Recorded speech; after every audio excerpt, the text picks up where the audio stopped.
Est-ce qu'il y a d'autres questions? Ouais. Oui, Guillaume. Oui, bref, hein. Moi, pour moi, le fait qu'ils déjà, eux, ils savent qu'ils font des défis et qu'ils continuent de le faire. Voilà, je pense qu'en ce moment, on constate tous que le gouvernement aime bien nous la mettre. Pour moi, si je récupère juste les frais que j'ai eu dépensés pour que l'action elle se fasse, ça me va pour les attaquer. Et quand on parle attaquer, en fait, c'est plus que défendre. Alors, si vous récupérez, j'ai pas forcément. Si vous récupérez l'argent d'où? Ouais, ça se coupe.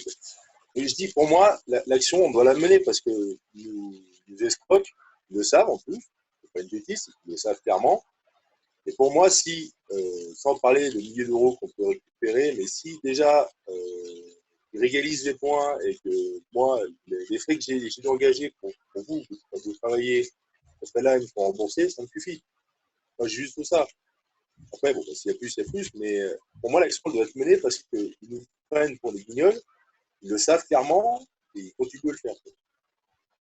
Bah, oui, enfin, moi je suis pas là pour inciter, mais nous, on donne l'outil technique et enfin, moi, ma conviction, c'est que je pense que les auto-entrepreneurs, effectivement, devraient faire valoir leurs droits. C'est clairement, enfin, c'est vraiment un scandale d'État. C'est assez. Il n'y a pas d'autre exemple vraiment. Enfin, vous voyez, si vous comparez à, vous pouvez comparer, il y a des opérateurs privés, hein, je sais pas, vous pouvez penser à Bayer, Monsanto. Bah voilà, ils jouent la montre, ils jouent les procès, ils savent qu'ils vont être condamnés. Euh, alors, c'est pas les mêmes enjeux, mais là, c'est un peu la même logique, c'est-à-dire Bayer a tendance à dire bah, moi, je provisionne le risque financier et puis faites les procès aux États-Unis, en Europe, je serai condamné, mais bon, voilà, j'attends d'être.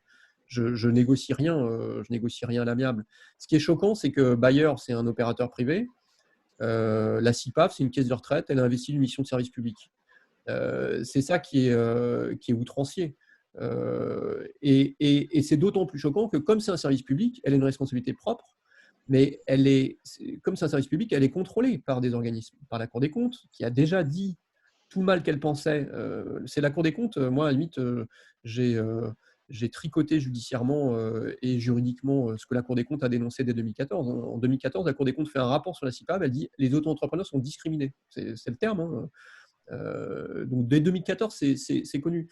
Ensuite, il y a le ministère, enfin la direction de la sécurité sociale. Hein. Donc ça dépend d'Olivier Véran, que vous voyez tous les jours à la télé. C'est un truc incroyable. Par exemple, sur la communication de la décision de la Cour de cassation, qui était un peu médiatisée, hein. La décision de la Cour d'appel de Versailles a été médiatisée. La décision de la Cour de cassation a été médiatisée, notamment sur les enjeux financiers. L'État a quand même répondu que c'était une décision isolée. Alors, c'est sûr, elle est isolée puisqu'elle ne concerne qu'une personne, mais elle ne pouvait pas concerner deux personnes, puisque par définition, il n'y a pas d'action de groupe, il n'y a pas de classe action prévue. Et donc, l'État est en train de dire ah oui, mais c'est un cas isolé, il ne représente personne. Bah, sauf que dans le même temps, tout le monde sait qu'il représente un auto-entrepreneur libéral affilié à la CIPAV et qui sont tous dans la même situation, c'est-à-dire qu'ils ont tous été victimes du trucage. Donc, oui, moi, j'aurais tendance à penser que les autres entrepreneurs ont intérêt à faire cette action et à montrer qu'ils ne se laissent pas faire, quoi.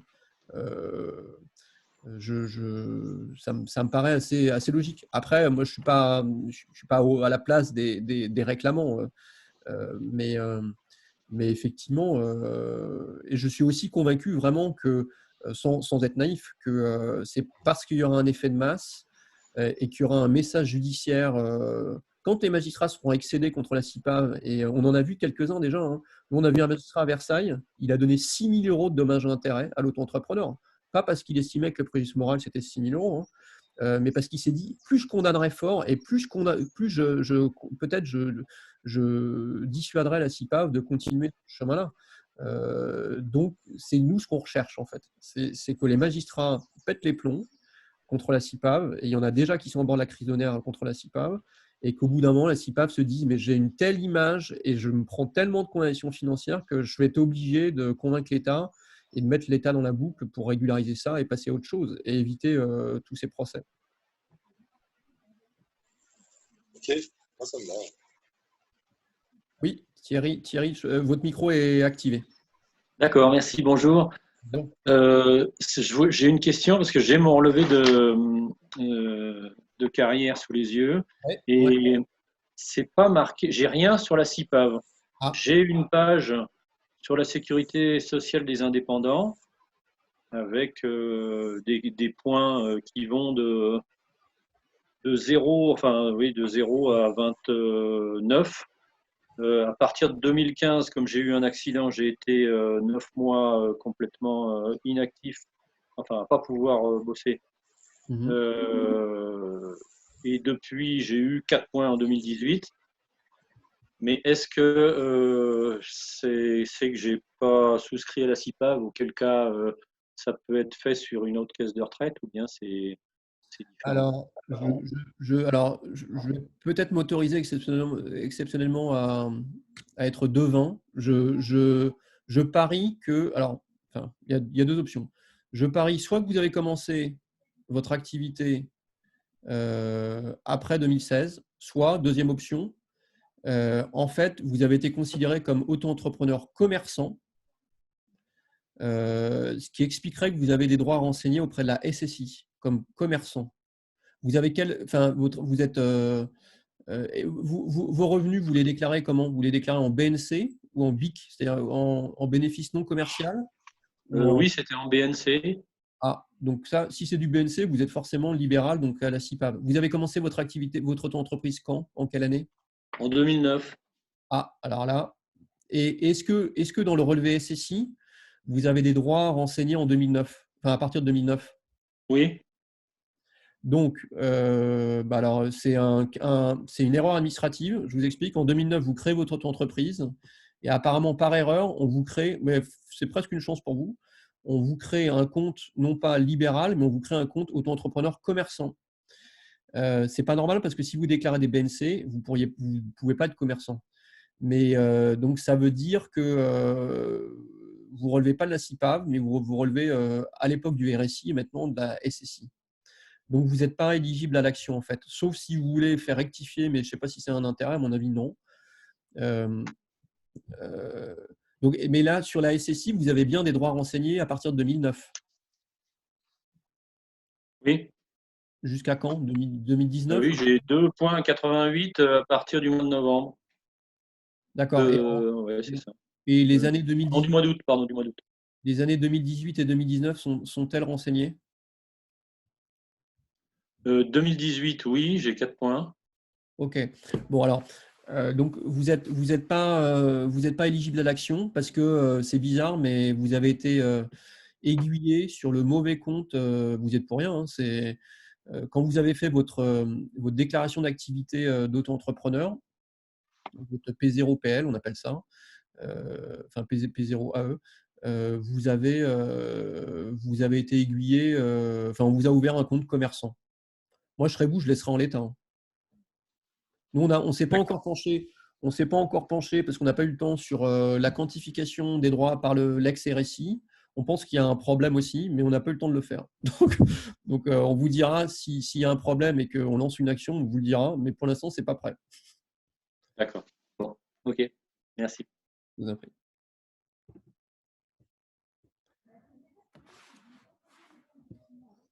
Alors Dimitri, là, je t'ai laissé le fil, j'ai été déconnecté, donc je ne sais pas où vous en êtes. Oui, j'ai vu, ouais, je suis désolé, je t'ai rattrapé après parce que tu étais en salle d'attente. Ouais, ouais, j'ai vu qu'il y a eu une déconnexion, je ne sais pas ce qui s'est passé. Ben, non, je répondais aux questions qui peuvent se poser sur l'action. Ok. Y a-t-il d'autres questions du coup? J'en vois, il y a Edwige Petit qui a posé une question. J'active son micro. Oui, bonjour Edwige. Oui, bonjour. Bonjour. Moi, ma question là, c'est j'ai mon relevé donc de situation de la CIPAV. J'ai commencé en auto-entrepreneur en 2009, donc j'ai mon relevé jusqu'à 2015. Alors déjà sur ce relevé, ben, il y a des erreurs parce qu'il y a des, comme en 2009 par exemple, c'est vrai que j'ai démarré, je me suis inscrite auto-entrepreneur, mais j'ai pas eu d'activité, donc normalement c'est zéro et il me compte un trimestre par exemple. et d'autres trimestres où j'ai quand même un chiffre d'affaires qui est important et où mes trimestres ne sont pas totalisés. Et ensuite, ma deuxième question, c'est est-ce qu'on peut maintenant savoir nos chiffres, donc nos points, nos trimestres et nos points de 2017, 2018, 2019? Alors, Est-ce nous, qu'ils peuvent quand même nous les fournir ou pas? alors, si vous leur demandez, en fait, vous pouvez faire l'essai. Vous appelez la CIPAV, vous leur dites moi, j'ai un problème, mon relevé de carrière n'est pas renseigné. Pourquoi? Ils vont vous répondre deux choses. Ils vont vous dire ça va être fait bientôt. On nous a dit l'été, mais bon, ça fait 2 ans qu'ils racontent ça. Donc, bon, l'été prochain, voilà, bon, les plus optimistes peuvent attendre l'été. Et la deuxième chose, c'est que parfois, ils envoient un document qui est un peu archaïque. Vous avez ils renseignent les droits à partir de 2016. Ils les renseignent sur un bout de papier, ils vous le donnent. Voilà, parce qu'ils ont changé leur méthode de calcul à partir de 2016, sans texte, et de toute façon, ça ne change rien, puisque c'est plus un multiple de 9, en fait, mais ça ne change rien parce que c'est toujours aussi tronqué.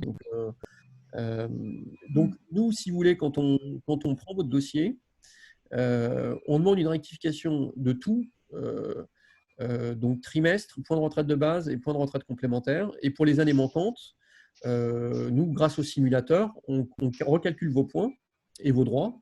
Et donc, on dit à la CIPAV, les droits qui devraient être renseignés sont ceux-ci. Et on leur demande de rectifier. Donc, quand il y a des problèmes de trimestre, eh bien, on les traite dans le cadre de la même procédure. D'accord. Et Très bien, merci. Faites l'expérience, c'est toujours bien normalement, vous avez un espace personnel sur le site de la CIPAV. Vous allez sur votre espace personnel. Déjà, vous pouvez télécharger en principe sur cet espace personnel votre relevé de carrière. Vous verrez que la plupart du temps, ça ne fonctionne pas et que ce n'est pas accessible. Mais vous profitez de cet espace personnel il y a plein de clients qui l'ont fait avant de nous saisir. Écrivez à la CIPAV en disant je ne comprends pas, j'ai un relevé de carrière qui n'est pas renseigné depuis 2015, puis je m'inquiète, j'ai des trimestres qui ne collent pas. Merci de me donner des explications et de m'envoyer le détail de tous mes droits depuis mon début d'activité. Faites-le, pour les dossiers, c'est très bien, hein, puisque de toute façon, la CIPAV a tendance à répondre, mais elle répond, elle confirme en fait le trucage des droits. Très bien, merci.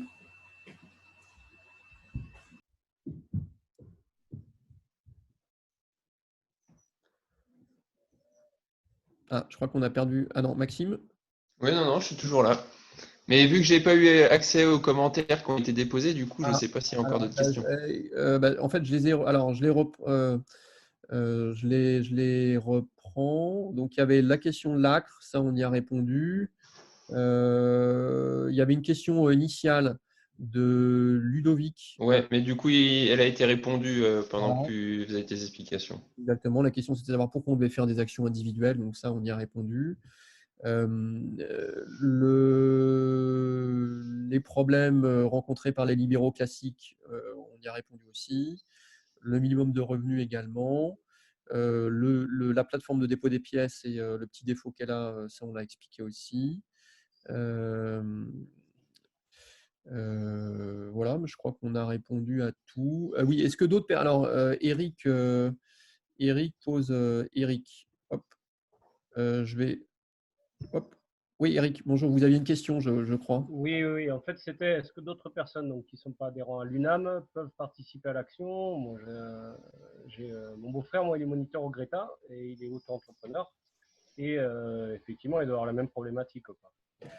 Oui, alors nous, on défend tout le monde, enfin, quelle que soit l'obédience syndicale ou quelle que soit la discipline sportive que vous pratiquez. Enfin, voilà, après, l'UNAM a pris l'initiative de diffuser l'information. Nous, c'est très précieux pour nous, mais on défend tout le monde.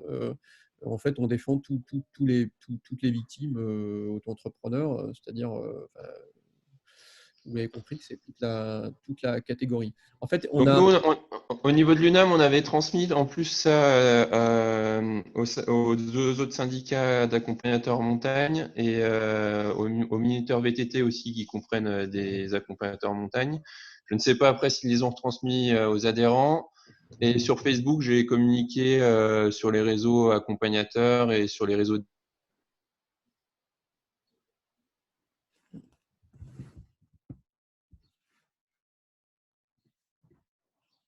Ah, ça coupe. Oui, il y a excusez-moi, il y a une interruption chez moi en fait, mais Non, j'expliquais juste du coup qu'on avait ouvert ça à tout le monde au niveau de la communication, à tous les professionnels de la montagne. d'accord, ouais, ouais. Bah, oui, oui, en fait, c'est assez. On n'a pas beaucoup de. C'est pas une activité pour l'instant. Enfin, c'est pas une profession qui nous a beaucoup saisi. Donc, oui, ça nous a un peu étonné. Après, ce qui est bien, Ouais. c'est de raisonner par ville. Vous voyez, Chambéry, là, par exemple, je pense que ça concerne pas mal de gens. Grenoble aussi, on va attendre une décision. On devait plaider là en mars, mais ça a été renvoyé. Donc, on plaide à Lons-le-Saunier pour ceux qui sont dans le Jura. On plaide en principe la semaine prochaine, je crois. Donc, il y aura des décisions locales. L'idée, c'est de dire voilà, la décision a été rendue. Enfin, c'est des décisions qui vont être rendues un peu sans surprise. Et ça permettra aux gens de voir que leur magistrat local leur donne raison. Donc, pour les gens qui ont encore une réticence ou une inquiétude quelconque. Après, l'explication pourquoi il y a peu de professions, c'est que les syndicats ont très peu communiqué là-dessus. D'une part, parce que je pense qu'ils n'avaient pas forcément l'information. Parce qu'il y a au final, beaucoup d'accompagnateurs en montagne, de guides, de moniteurs qui sont pas auto-entrepreneurs, mais qui sont plutôt déclarés aux frais réels ou dans d'autres systèmes. Historiquement, ils n'étaient pas auto-entrepreneurs, donc ça a continué comme ça. Même sur les nouveaux, il y en a beaucoup qui sont pas auto-entrepreneurs, parce que quand on a des frais à déclarer, si on a des parcs raquettes, des locaux, il n'y a pas intérêt à être auto-entrepreneur. Donc au final, on n'est pas très nombreux. Donc je pense que c'est pourquoi les syndicats s'étaient pas forcément saisis de tout ça. Et historiquement, après, il y a peut-être une histoire aussi, c'est juste une hypothèse, j'en ai aucune confirmation, que vu que le choix avait été de rester à l'époque à la CIPAV, peut-être que du coup, ils n'ont pas cherché plus loin, je sais pas. Il y a une question de Guillaume, là, j'active votre micro pour que vous puissiez la poser. Oui, on vous entend, Guillaume. Donc là, je vais chercher mon petit relevé à l'imprimante là. Et donc moi, j'avais commencé à travailler accompagnateur. Après, j'ai fait une pause. Je suis rentré dans la publique. Après, j'ai repris. Et donc, ça date de 2004, les premières activités. Donc, j'ai des choses qui sont marquées à l'ESCIPAD. Après, j'ai exercé pendant 3 ans, mais il n'y avait rien du tout de marqué. Donc, à l'époque, il n'y avait pas de statut d'auto-entrepreneur. C'était des indépendants. Est-ce que l'ESCIPAD remonte aussi longtemps que ça? Bah, en fait, nous, comme je vous l'ai indiqué, il n'y a que les auto-entrepreneurs qui sont concernés. Donc, votre comptabilisation de droit entre 2004 et 2009, elle est bonne. On ne fera même pas de vérification, elle est bonne. Vous avez eu des droits qui sont conformes à ce que vous avez payé. Voilà. Nous, on ne traite que le régime de l'auto-entreprise, qui est le seul qui pose problème. Là encore, sur la comptabilisation des droits. Donc, à partir de 2009. Le point de départ de la rectification, c'est 2009. Si vous avez commencé en 2009, Okay. évidemment. Moi, j'ai commencé en 2014. Après la reprise après. Donc, on peut traiter 2014 jusqu'à 2020. De toute façon, là, je l'ai sous les yeux, j'ai cotisé, j'ai fait des bonnes années, et il y a zéro. Il y a, oui, il y a zéro. 0 points, 12 points. Ça, déjà, 12 points, c'est étonnant. Mais de toute façon, vous nous confirmez qu'à partir de 2016, vous n'avez rien de renseigné. On va. En fait, il faut. Ouais, on voit pas trop. En fait, il faudrait que vous fassiez un partage d'écran. Mais Ouais, ça va être. De toute façon, je pense que moi, là, je vais lancer l'action et je vous enverrai ces documents là, et parce qu'on va falloir les envoyer. ouais. Mais oui, non, c'est sûr. Si vous avez 12 points, c'est pas normal. Là encore, 100% des auto-entrepreneurs sont dans ce cas-là. Donc, il n'y a pas d'exception. La seule exception, par exemple, c'est celle de Thierry, où il y a eu un bug et en fait, c'est un compte commerçant qui ne dépend pas de la CIPAV qui a été créé. Si vous dépendez de la CIPAV, ce qui est justifié en raison de la nature de votre activité, vous êtes forcément concerné. Ouais, alors par contre, ouais, moi, l'intitulé, on mis coach sportif. On même pas mis accompagnateur. Oui, alors ça, ils sont sur les intitulés, il ne faut pas être très regardant parce que c'est toujours hyper imprécis. Ouais, On a défendu des restaurateurs de tableaux qui étaient considérés comme des peintres. C'est un peu du grand n'importe quoi. Donc voilà, il y a des psychologues qui devenaient conseils. Enfin bon, donc ça, ouais, coach sportif, c'est un grand classique.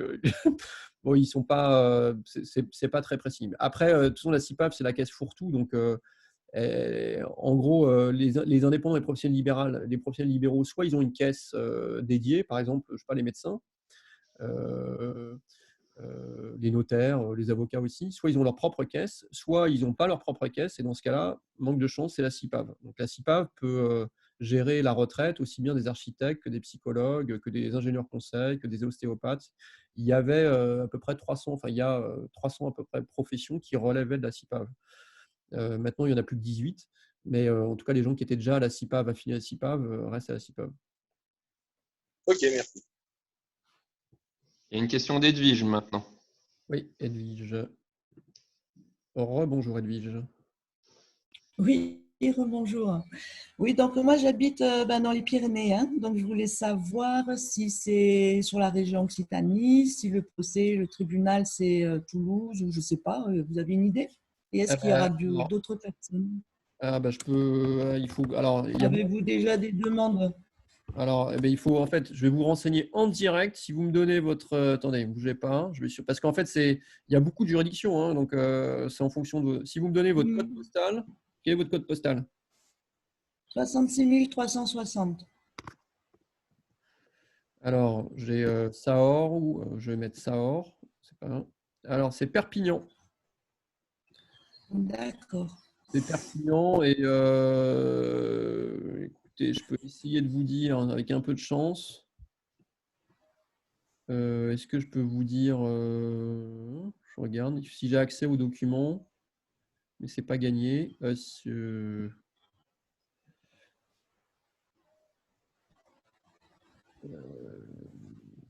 J'essaie de vous retrouver. À Perpignan, oui, on n'a pas, oui, c'est sûr, on a des actions.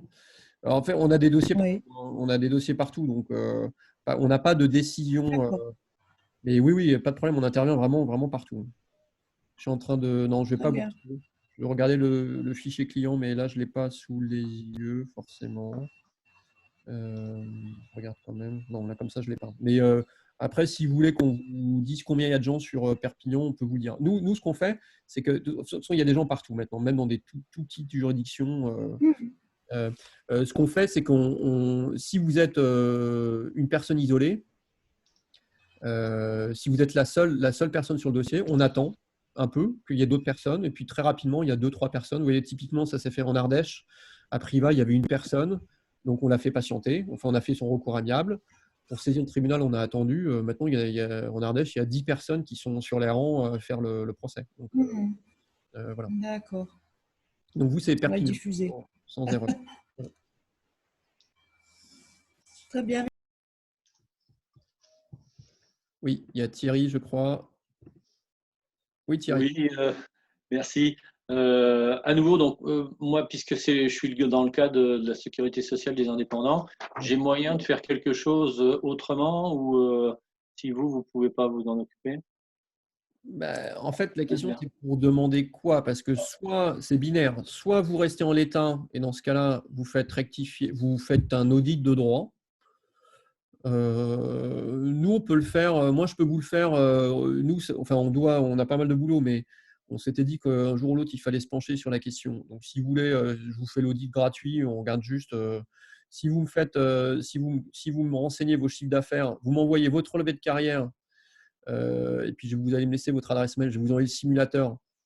Enfin, pas le simulateur en fait. Non, le simulateur sert à rien parce que c'est un simulateur CIPAV. Mais si vous m'envoyez vos chiffres d'affaires annuels et votre relevé de carrière, on peut s'intéresser. Je peux demander je peux regarder de mon côté et voir, faire une étude de cohérence. Voilà, ça, je peux vous le faire sans problème. Après, si D'accord. vous voulez, en fonction de ça, vous pouvez voir si vous avez intérêt à demander une régularisation de la situation. C'est-à-dire que normalement, vous devriez être dans le giron de la CIPAV, et à la fois pour le passé et pour l'avenir. Après, est-ce que vous y avez un intérêt? C'est pas sûr. Mais donc, moi, je peux faire cet audit-là, et puis en fonction de l'audit, on verra. Si vous voulez, franchement, c'est intéressant parce que ce que j'ai jamais fait, et ça m'intéresse au plus haut point, on pourra faire un comparatif entre les droits à la retraite CIPAV et les droits à la retraite SSI pour un auto-entrepreneur qui a une activité comme la vôtre, libérale. D'accord. Faisons ça. Ok. D'accord, merci.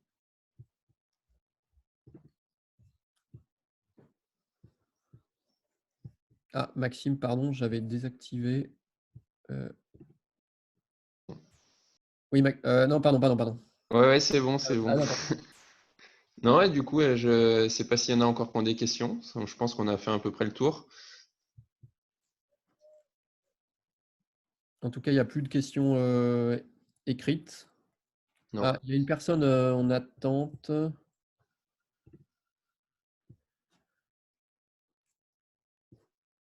Oui, ben c'est Florence Boyer. C'est une collaboratrice qui s'occupe du dossier avec moi. Donc rien à voir avec nous.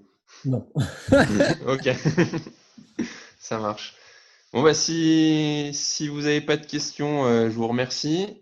Donc, on a enregistré la vidéo. Dimitri, tu me la passeras, comme ça, après, je pourrai la transmettre à tous les participants. Ouais, sans problème. Et je la mettrai aussi, si ça ne te dérange pas, sur les réseaux sociaux. Comme ça, les autres personnes qui n'étaient pas là pourraient aussi regarder la vidéo.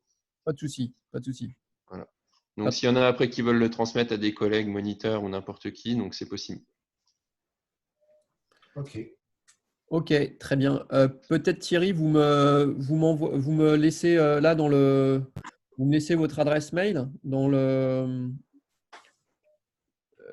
Ouais, super, vous le faites. Ok, comme ça vous mettez. Ouais, parfait. Ok.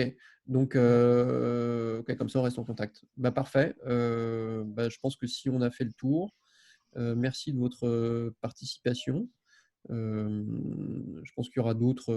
Enfin, si on peut réorganiser ça quand vous souhaitez, voilà, avec un petit groupe de 10-15 personnes, c'est quand même idéal.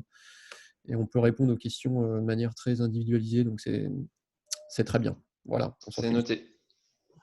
Super. Merci beaucoup. Bonne journée. Je vous en prie. Merci à vous. Je me fais la réunion. Au revoir. Au revoir. Bonne journée.